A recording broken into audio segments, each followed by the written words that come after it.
મકાનમાં મારામારીની ઘટના ગાયત્રીનગરમાં light bill અને મકાનના ભાડા મુદ્દે મારામારી થઈ છે। મકાન માલિકના દીકરાએ ભાડુઆત પિતા પુત્ર પર જીવલેણ હુમલો કર્યો અને મકાનનું લાઇટ બિલ અને ભાડું સમયસર મળતું ન હોવાનું કહી પાઇપથી માર માર્યો છે। મારામારીની ઘટનામાં એક વ્યક્તિ ગંભીર રીતે ઇજાગ્રસ્ત થયા છે અને હાલોલ પોલીસે ફરિયાદ નોંધીને વધુ તપાસ શરૂ કરી છે।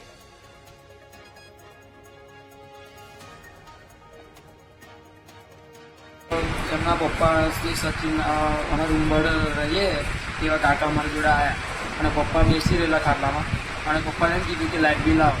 અમારું કંઈક 2 મહિનાનું ભાડું એડવાન્સ આપેલું હોય અને પપ્પાને કીધું કે એડવાન્સ અમારું બીજું ભાડું જોઈએ અને લાઇટ બિલ આપવાનું। તો પપ્પાએ એમ કીધું કે આપણે 10 તારીખ પહેલાં કોનો પગાર થાય એમ। તો એનો ડાયરેક્ટ ગાળા બોલવા મળે ને ફેટ ચાલીને અને પપ્પાને મારી લીધું અને એવો ફેટ ચાલી મારીને અને એવો જતો રહ્યો એને છોરા બોલાયેલા એ છોરાએ ડાયરેક્ટ પપ્પાને હાઇડ્રોલિક પાઇપ આવવાની માથા મારી દીધી અને મને ઘર પૈડા મારી અને ખભો મારી દીધો। કોણ તું મારો? સચિન સિંહ સુરેશ સિંહ।